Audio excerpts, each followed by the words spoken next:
வணக்கம். Big topic with Karthik Mayakumar. ஒரு 2 மாதம் 11 நாட்கள் இந்த டைமுக்குள்ள 4 ஆபாச பட நடிகைகள் அடுத்தடுத்து உயிரிழந்திருக்காங்க. சந்தேக மரணமாக வழக்குகள் பதிவு பண்ணப்பட்டிருக்கு. இதை பற்றி தான் முழுக்க பேச போகிற நிகழ்ச்சிக்குள்ளே போகலாம்.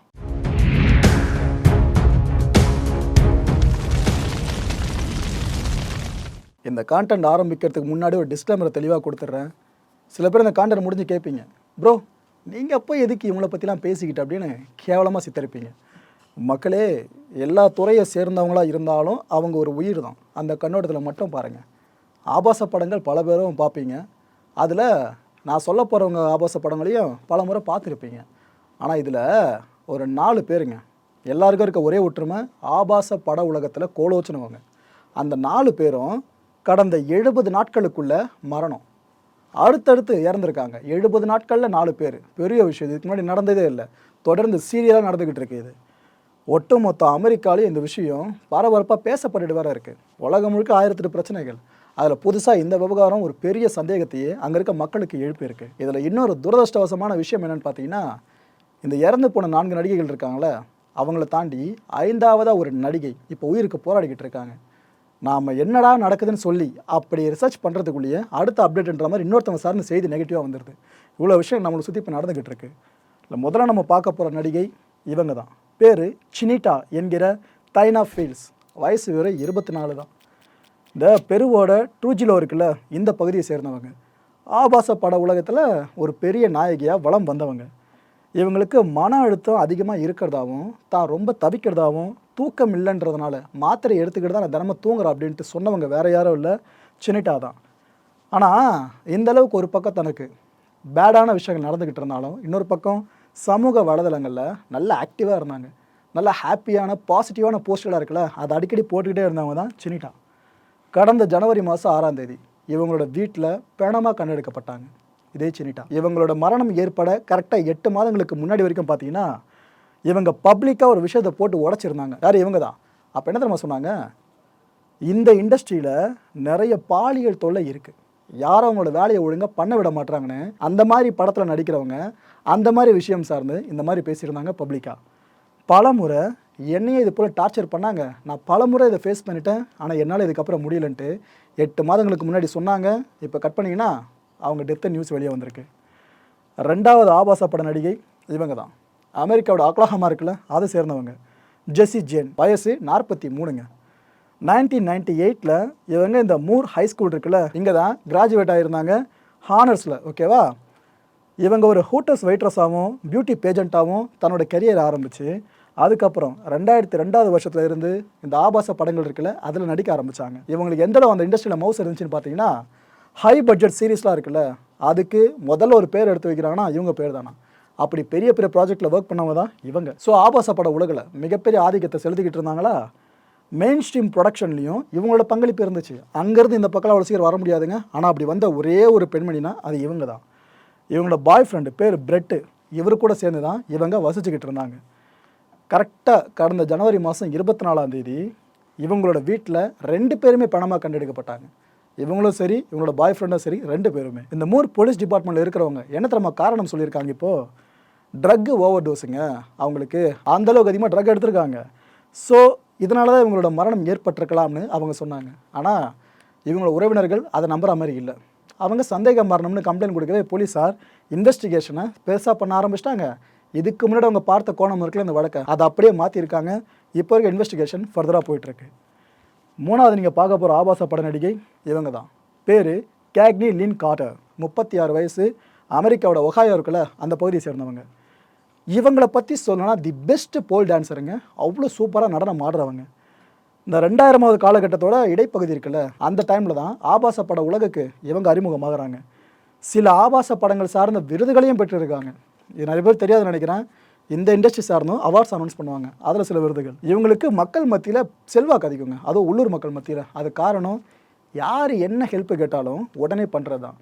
நீங்கள் ஃபினான்ஷியல் ஹெல்ப் எதனா கேட்டிங்கனாலும் சரி, மற்றபடி கல்வி செலவுன்னு எதனா நீங்கள் போய் உங்களை அணுகினாலும் சரி, உடனே சம்பாரித்த காசு எடுத்து கொடுக்குற பழக்கம் இவங்களுக்கு இருந்திருக்கு. அதனால தான் இந்த இண்டஸ்ட்ரியில் இங்கே இருக்கவங்க என்ன கேவலமாக பார்க்கலாம், வீடியோ பார்க்குறவங்களே கேவலமாக பார்ப்பாங்க. ஆனால் இவங்களுக்கு இன்னொரு பக்கம் இதுவும் இருந்திருக்கு. ஹெல்ப் பண்ணிட்டு ஒரு பழக்கம். திடீர்னு இண்டஸ்ட்ரிக்கு அவங்க குட் பை சொல்லிட்டாங்க சில வருஷங்களுக்கு முன்னாடி. எனக்கு இனிமேல் இந்த ஆபாச பட உலகம் வேணாம், நான் என்னோட கனவை நோக்கி ஓட போகிறேன்ட்டு. ஏன்னா எங்களுக்கு ஒரு பெரிய கனவு என்ன தெரியுமா, தனக்குன்னு சொந்தமாக ஒரு போல் ஃபிட்னஸ் ஸ்டுடியோவை ஆரம்பிக்கணுன்றதான். அதுக்கேற்ற மாதிரி வெளியே வந்தாங்க, எத்தனை பேரை பகச்சிட்டு வந்தாங்கன்னு தெரியல. அந்த இண்டஸ்ட்ரியிலேருந்து வெளியே வந்தாங்க, தொடர்ந்து அழுத்தம் கொடுத்துட்டே இருந்தாங்க பல பேரும், நீ திரும்ப இண்டஸ்ட்ரியில் வரணும்ட்டு. ஆனால் அவங்க மறுத்துட்டாங்க, போதும்ப்பா இது வரைக்கும் வந்து மன உளைச்சல் நீ தாங்கலை, இதுக்கப்புறம் நான் தனியாக இருந்துக்கிறேன்னு சொல்லிட்டு வெளியே ஆல்கமி போல் ஃபிட்னஸ் அப்படின்ற தனக்குன்னு சொந்தமான ஒரு ஃபிட்னஸ் ஸ்டுடியோவை இவங்க ஆரம்பித்தாங்க சில ஆண்டுகள்லேயே. ஆரம்பித்து அதுவும் சூப்பராக போச்சுங்க. இந்த ஸ்டுடியோக்கு என்ன ஒரு பிரத்யேகம்னு பார்த்தீங்கன்னா, இந்த ஏக்ரான் பகுதியில் தான் அந்த ஸ்டுடியோ அவங்க ஓப்பன் பண்ணியிருந்தாங்க. அந்த பகுதியில் ஓப்பன் பண்ணப்பட்ட போல் ஃபிட்னஸ் ஸ்டுடியோனா இதுதான். அப்பேற்பட்ட கௌரவமும் இவங்களுக்கு கிடச்சிருந்துச்சு. இந்த ஸ்டுடியோவுக்கு வர்ற ஸ்டூடெண்ட்ஸாக இருக்கட்டும், இவங்களோட நண்பர்களாக இருக்கட்டும், எல்லாருக்கிட்டையும் நல்ல பேர். யார் இவங்களுக்கு ஏற்கனவே மன உளைச்சல் இருக்கிறதா சொன்ன இவங்களுக்கு பெட்ஸு மட்டும்தான் ஒரே ஒரு ஆறுதல். அவங்களோட வீட்டுக்குள்ளே யாரையும் சேர்க்க மாட்டாங்களாம். உள்ளே இந்த டாக் இருக்குது பார்த்தீங்களா, இவன் மட்டும் தான் உள்ளே இருப்பானா. மற்றபடி யாராக இருந்தாலும் வாசலோடு தான் பழக்க வழக்கலாம், வீட்டுக்குள்ளே அழைச்சிட்டு வர மாட்டாங்களாம். மன அழுத்தத்தில் இவங்க தவிக்கிற விஷயத்த அவ்வப்போது அவங்களோட ஃப்ரெண்ட்ஸ்கிட்டே ஷேர் பண்ணியிருக்காங்களாம். இன்ஸ்டாவில் ஆக்டிவாகவும் இருந்திருக்காங்க. ஏன்னா எல்லாருக்கும் 2 ஷேட் இருக்கோல. ஏன்னா நிறைய பேர் நினச்சிட்டு இருக்கிறது இன்ஸ்டாகிராமில் நல்லா ரீல்ஸ் வீடியோ ஹாப்பியாக போடுறாங்கன்னா அவங்க பர்சனல் லைஃபும் அப்படி தான் இருக்கும் அப்படின்ட்டு. அதெல்லாம் கிடையாதுங்க. எவ்வளோ க்ரியேட்டர்ஸ் இருக்காங்களே, அவங்ககிட்ட நீங்கள் பேச வாய்ப்பு கிடைச்சா கேளுங்க. ரீலில் இருக்க லைஃப் ரியல் அப்படியே இருக்காது, அவங்களே ஒத்துப்பாங்க. அதே போல் எங்கேயோ கான்ட்ராஸ்டாக இருக்கானா, ரியலில் மன அழுத்தம், ரீலில் சந்தோஷமாக இருந்திருக்காங்க. கடந்த பிப்ரவரி மாதம் இவங்க அவங்களோட வீட்டில் பிணமாக கண்டெடுக்கப்படுறாங்க. வாய்க்குள்ளே துப்பாக்கியை வச்சு அவங்க சுட்டு உயிரிழந்திருக்காங்க. ஸோ இது தன்னோட உயிரை தானே எடுத்துக்கிற ஒரு முயற்சியாக தான் போலீஸார் இந்த வழக்கை முடிக்கிற லெவலுக்கே போயிட்டாங்க. ஆனால் சுற்றி இருக்கவங்க சும்மா விடுற மாதிரி தெரியல. இவ அவ்வளோ கோழலாம் கிடையாது, இந்த முடிவெடுக்கிற அளவுக்குலாம் நல்ல தைரியமான பொண்ணு, இதில் வேறு ஏதோ விஷயம் இருக்குன்னு அவங்களாம் சந்தேகம் பதிவு பண்ணவே போலீஸார் இதையும் சந்தேக மரணமாக வச்சு வழக்கை பதிவு பண்ணி விசாரணை பண்ண ஆரம்பிச்சிட்டாங்க. இப்போ வரைக்கும் இந்த இன்வெஸ்டிகேஷனை போயிட்டுருக்கு. இந்த பட்டியலில் 4ஆவது நீங்கள் பார்த்துட்டு இருக்கிறது இவங்கள தான். இவங்க வயசு வெறும் 26 தாங்க. மயாமியை சேர்ந்தவங்க. பேர் சோஃபியா லியோனி. இப்போ சமீபத்தில் எக்ஸ்தலம் முழுக்க பயங்கர ட்ரெண்டிங்கில் இருந்துச்சு வரும் ஒரு பேர், இவங்களோட பேர் தான் அது. உலகம் முழுக்க லட்சக்கணக்கான ஃபாலோவர்ஸ் இவங்களுக்கு. நம்ப முடியுதா? ஆபாச பட உலகத்தில் இதுக்கு முன்னாடி நான் உங்களுக்கு காமிச்ச பாருங்க, சில பேர் மரணம் முடிஞ்சவங்க, அவங்கள காட்டிலும் ஒரு படி மேலே செல்வாக்கு சமீப காலத்தில் பெற்றவங்க பார்த்தீங்கன்னா இவங்க தான். இவங்களோட பூர்வீகம் பார்த்தீங்கன்னா மெக்சிகோ தான். அதுக்கப்புறம் தான் அமெரிக்காவில் வந்து செட்டில் ஆகிருந்தாங்க. 18 வயசுலேயே ஆபாச பட உலகில் காலடி எடுத்து வச்சுட்டாங்க. குறுகிய காலத்திலே செம க்ரோத்துங்க. எங்கே போனாலும் காசு கொழிக்கிற மாதிரி தான் இவங்களுக்கு சான்சஸ் வந்துக்கிட்டே இருக்குது. கிட்டத்தட்ட 230க்கும் மேற்பட்ட கான்டென்ட்ஸில் இவங்க நடிச்சிருக்காங்க. இந்த எண்ணிக்கையே உங்களுக்கு சொல்லும் இவங்க இந்த இண்டஸ்ட்ரியில் எந்த அளவுக்கு மேலே இருந்திருக்காங்கன்னு சொல்லிட்டு. இந்த மாதம் கடந்த 1ஆம் தேதி, மீன்ஸ் மார்ச் மாதம் கடந்த 1ஆம் தேதி இவங்கள ஃபோனில் பிடிக்கிறதுக்காக அவங்களோட உறவினர்கள் ட்ரை பண்ணியிருக்காங்க. என்ன பண்ணுறா ஏது பண்ணுறான்னு சொல்லி எமர்ஜென்சிக்கு ஃபோன் அடிச்சிருக்காங்க. ஆனால் இவங்க ஃபோனை பிக் பண்ணல. சந்தேகம் அடைஞ்ச உறவினர்கள் டைரெக்டாக கிளம்பி அவங்க தங்கியிருந்த அப்பார்ட்மெண்ட்டுக்கே போயிருக்காங்க. உள்ளே போய் பார்த்தா எல்லாருமே ஷாக்கு. ஏன்னா லியோனி அந்த அப்பார்ட்மெண்ட்டில் பிணமாக இருந்திருக்காங்க. இதில் இன்னொரு கொடுமை என்னென்னா, இவங்ககிட்ட போதியளவு இப்போ காசு இல்லையா. ஏன்னா லியோனி சம்பாதிச்சதை எங்கே வச்சுருக்காங்க என்ன எதுவுமே தெரியலையா. இவங்களோட ஸ்டெப் ஃபாதர் ஒருத்தர் இருக்காருங்க, மைக்னு சொல்லிட்டு. அந்த மனுஷன் இப்போ என்ன பண்ணுறாரு, பப்ளிக் ஃபண்டுக்காக அலைஞ்சிக்கிட்டு இருக்காரு. அப்புறம் அதை செத்துட்டாங்களே, அப்புறம் பப்ளிக் ஃபண்டுன்னு கேட்டிங்கன்னா இறுதிச் சடங்கை நடத்துறது கூட அவங்ககிட்ட பெருசாக காசு இல்லையா. இதுக்காக அந்த மனுஷன் இந்த பப்ளிக் ஃபண்ட் ரைசிங்கை பண்ணுவாங்க பார்த்தீங்கன்னா சில கம்பெனிஸ், அவங்கள நாடி இருக்காரு. இது ஒரு பக்கம் நடந்துக்கிட்டு இருக்கு. இந்த மைக் அவர்கள், இந்த ஸ்டெப் ஃபாதர் சொல்கிற ஒரு விஷயம் என்ன தெரியுமா, என் பொண்ணு அவளை உயிரை எடுத்துக்கிற அளவுலாம் அவள் கோழை கிடையாது, கொள்ளை அடிக்கிறதுக்காக எவனா அங்கே வந்திருக்கணும், அந்த நேரத்தில் என் மகளை பார்த்ததுனால அவங்க கொலை பண்ணியிருக்கலாம் அப்படின்னு ஒரு சந்தேகத்தை பதிவு பண்ணுறாரு. போலீஸார் முதல்ல இந்த வழக்கை கிட்டத்தட்ட முடிக்க தான் போனாங்க. ஆனால் அந்த அப்பாவோட சந்தேகம் இருக்குல்ல, அது இப்படி ஸ்ட்ராங்காக இருக்கவே போலீஸார் திரும்ப இந்த வழக்கை தூசி தட்டி எடுத்திருக்காங்க. சோஃபியாவுக்கு இருந்த ஒரே ஒரு ஆறுதல் பெட்ஸு மட்டும்தான். இந்த முன்னாடி சொன்னால் ஆபாசப்பட நடிகைக்கு எப்படி ஒரே ஒரு ஆறுதல் பெட்ஸு, அதே மாதிரி தான் இவங்களுக்கும். இந்த இண்டஸ்ட்ரியில் இருக்கவங்களுக்கு பெருசாக மனுஷங்க மேலே நம்பிக்கை இருக்காது போல இருக்குது. அதான் பெட்ஸை பெருசாக நம்பியிருக்காங்க. சந்தேக மரணமாக வழக்கு பதிவு பண்ணி இப்போ விசாரணை போய்கிட்டு இருக்கா. இந்த நேரத்தில் ஒரு உண்மையே வெளியே வந்திருக்கு. இவங்க மரணத்துக்கு ஒரு வாரத்துக்கு முன்னாடி வரைக்கும் பார்த்தீங்கன்னா சமூக வலைதளங்களில் செம ஆக்டிவாக இருந்திருக்காங்களாம். பாசிட்டிவான போஸ்ட்டை போட்டுக்கிட்டு ஆக்டிவாக இருந்திருக்காங்க. ஆனால் அப்பேற்பட்டவங்க இப்பேற்பட்ட முடிவு எடுக்கிறாங்கன்னா எப்படிங்க நம்ப முடியும். ஸோ இதுவும் கிளியர் கட்டாக சந்தேக மரணம் அப்படின்ற பட்டியலுக்கு கீழே வந்துருச்சு. 4 பேர் பார்த்துட்டோமா, இறந்து போனவங்க. இப்போ 5ஆவது ஒரு ஆபாச பட நடிகை உயிருக்கு போராடிக்கிட்டு இருக்காங்க. அவங்கள தான் ஸ்க்ரீனில் பார்த்துட்ருக்கீங்க. இவங்க பேர் எமிலி வில்லிஸ். வயசு வெறும் 25 தான். இவங்க இந்த ஆபாச பட உலகம் இருக்குது பார்த்தீங்களா, இதை விட்டு சமீபத்தில் தான் வெளியே வந்திருந்தாங்க. அமெரிக்காவை சேர்ந்தவங்க தான். வெளியே வந்த சில மாதங்கள்லேயே உடல் எடை சரசரன்னு குறைஞ்சிருக்கு அவங்களுக்கு. யாருக்கு? எமிலிக்கு.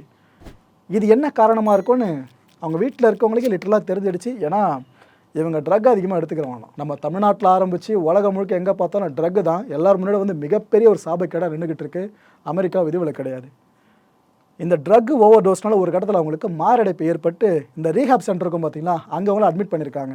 இந்த ரீஹாப்பில் வச்சு அவங்களுக்கு ட்ரீட்மெண்ட் கொடுக்கும்போது தான் அவங்க கோமா ஸ்டேஜுக்கும் போயிருக்காங்க. இதோட துரதிர்ஷ்டம் நிற்கலைங்க. கோமா ஸ்டேஜுக்கு போனவங்கள இப்போ வரைக்கும் மீட்டு கொண்டு வர முடியலையா, மரண படுக்கையில் இருக்காங்க. இவங்க ஃபேமிலி தரப்புலேருந்து சொல்கிற விஷயம் என்ன தெரியுமா, எங்கள் பொண்ணை காப்பாற்றுறது ரொம்ப கஷ்டங்க அப்படின்னு இருக்காங்க. மக்களே, இந்த கான்டென்ட்டை பொறுத்த வரைக்கும் நாமெல்லாம் சிந்திக்க வேண்டிய முக்கியமான ஒரே ஒரு விஷயம் என்னென்னா, வீட்டில் தான் எல்லாருமே செத்து போயிருக்காங்க. கவனித்து பார்த்தீங்களா, நான் லிஸ்ட் பண்ண அந்த 4 பேரும் பிணமாக கிடந்தது வீட்டில். ஆனால் அவங்க பிணமாகிறதுக்கு முன்னாடி என்ன நடந்துச்சு, இப்போ வரைக்கும் அந்த கேள்விக்கான பதில் யாருக்குமே கிடைக்கல. போலீஸாரோ என்னென்னவோ ட்ரை பண்ணுறாங்க, பட் இப்போ வரைக்கும் ஒரு துப்பு கூட தொடங்கலைங்க. ஆஃப்டர் ஆல் ஆபாச பட நடிகைகள் தானே, இவங்களுக்கு எதுக்காக இவ்வளோ இம்பார்ட்டன்ஸ் கொடுக்கணும்னு யாருன்னா கேட்குறீங்கன்னா, மனிதத்தன்மை இல்லாத கேள்வின்னு தான் நான் சொல்லுவேன். எந்த இண்டஸ்ட்ரியாக இருந்தாலும் மனுஷன் தானே, அந்த கண்ணோட்டத்தில் பார்க்கலாம். இந்த இண்டஸ்ட்ரியில் இருந்தால் அவனுக்கு நீதி கிடையாது, இவங்களுக்கு கிடைக்கூடாதுன்னா நாம தான் கேவலமாக நினச்சிட்டு இருக்கோன்னு அர்த்தம். சீரியல் கொலையாக இது இருக்கலாம்னு ஒரு பெரிய சந்தேகம் எழுந்திருக்கு.